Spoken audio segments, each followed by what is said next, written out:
It's one of the things I want to talk with you about, like the kind of the other side of it, is that we can become like monotheistic about a particular god, goddess, archetype, Totally.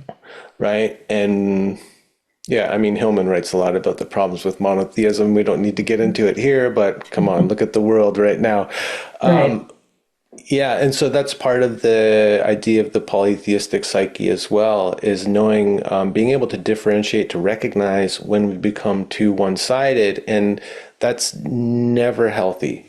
Right. Maybe at times I can be in a total like Artemis kind of phase for a month or two, and that's refreshing and rejuvenating for me in some way. Hmm. But like, I don't know, if we stay in that too long, yeah, it then I think it neglects other parts of us that need, social connections, intimate connections, all of That's that right. stuff. And I think that's so to go back to, so like, why is myth important? See, when we're reading Artemis myths, we then see the different gods that she's in relationship to or that show up in these stories. And that helps us begin to differentiate, oh, if I know that I have such a strong connection to her, who are the other gods that I have to actually pay attention to in my life? I'm talking in a very mythopoetic way here, but let me give a Hmm. clear example.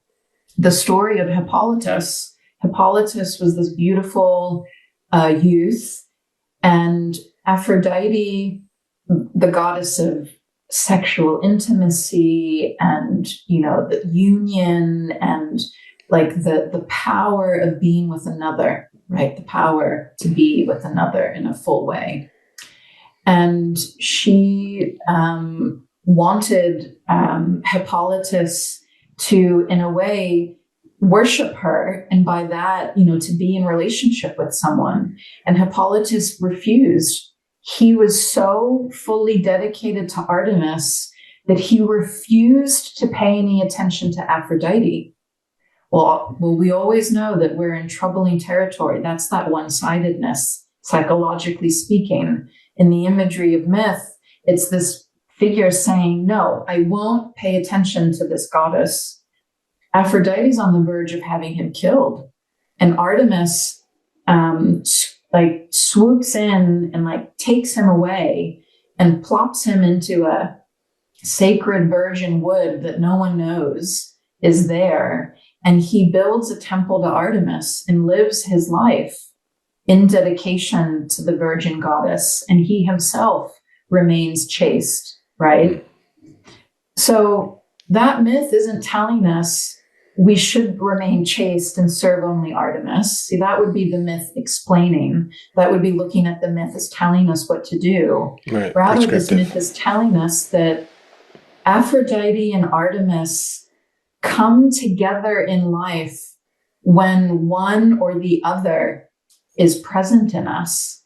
And how do we learn to move between these realms well so that we're not destroyed, or needing to be rescued or tempting the gods by our one-sidedness?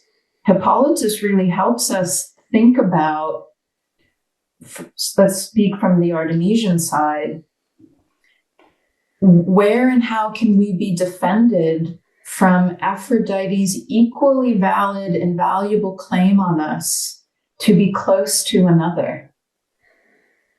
And where perhaps for those of us that have a strong orientation to Aphrodite in our lives, strongly attuned to others and wanting to be close and social and related and intimate, how might we be missing or not hearing the equally valid claims of Artemis upon us? How do we refuel? Or, in the imagery of myth, there's a lot about bathing in sacred pools and renewing ourselves.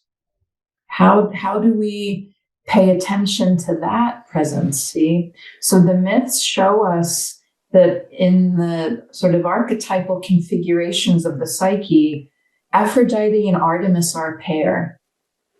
How do we learn to move between those two, or to pay attention to them in optimal ways, given our life and our own nature? You see? Mm-hmm. Yeah, like giving each god its due. Right. Yeah. Not in that cookbook encyclopedia way for wholeness, but by recognizing that when we are in the territory of a particular god, another god is present. And this is one of those, like kind of maxims. And I think it's ascribed to Plotinus, who said, no god comes alone. Hmm. The gods never come alone. We don't get that when we're looking at myth in a very cookbook kind of way. This is why we have to read myths, because then we see, oh, here's Hippolytus and here's Artemis and Aphrodite. This is an archetypal configuration. This is an archetypal problem. The movement between that dimension of life that is about being open and, like, in the most profound ways receptive to another, thinking about sexual intimacy, Aphrodite, and what it is to be unto ourself and in solitude. This is an archetypal problem that belongs to the soul.